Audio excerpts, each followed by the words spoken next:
Hello guys, welcome to 5th Generation Hobby Shop, and magre-review lang tayo ng unit ni Sir Inocencio.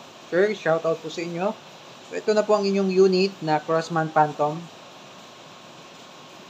Airgun Pistol, CO2 powered. So, mag-unbox lang tayo. Ito yung laman. Meron siyang kasamang 5 pirasong target. Target na papel. Ito yung manual. And then, ito yung unit.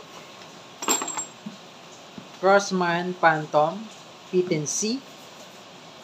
CO2 powered. Ito yung magazine. Yan. Ito yung safety. Yan. Yung F, fire. Yung S, safety. And then, meron na rin siyang kasamang eye protection. Yung previous, 5 pirasong CO2. Ayan.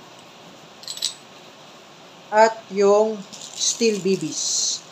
Black Widow na 1,000 shots. Steel BBs. And then, yung extra nyo na order na 10 piraso. 2, 4, 6, 8, 10. Okay, yan yung order nyo, Sir Inocencio. Okay, ngayon maglalagay tayo ng CO2. Okay, ito lang po. Remove nyo lang yung cover. Luwagan nyo lang to. Pasok nyo to, CO2. Once na maluwag nyo siya, nag-fit na siya dyan. Hanggang sa mag-fit siya. Yan.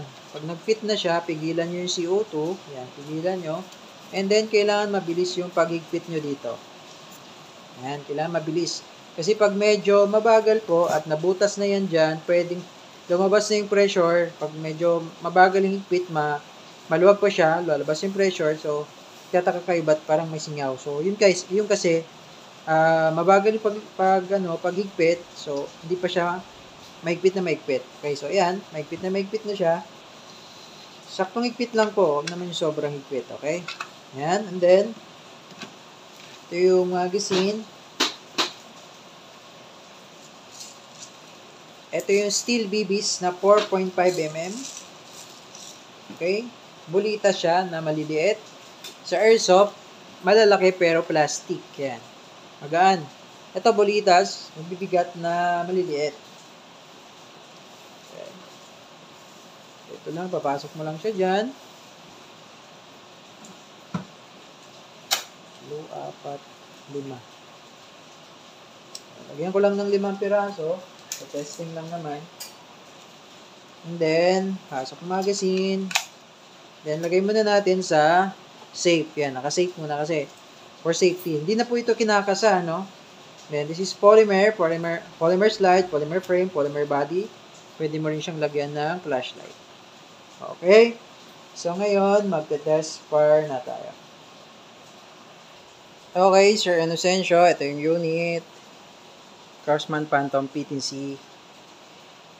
Ayan. So, hindi na po siya kinakasa, no? So, lagay lang natin sa fire para ready to fire na tayo.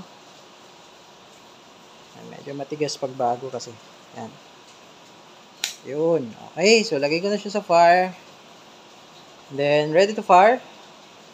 Ready to firing. So, ready to fire. So, kailangan meron tayong eye protection dito, sir, kasi bumabanda tong bala nito dahil ano to steel BBs.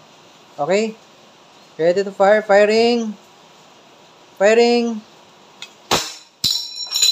Lakas. Firing.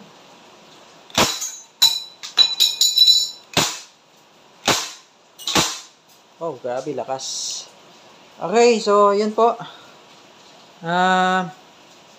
Sir Inocencio, okay na po ang unit nyo. Crossman Phantom. Kung meron pa po kayong question, mag-message lamang po sa aming page regarding sa inyong unit, 5th Generation Hobby Shop. Thank you, sir, and have a nice day po.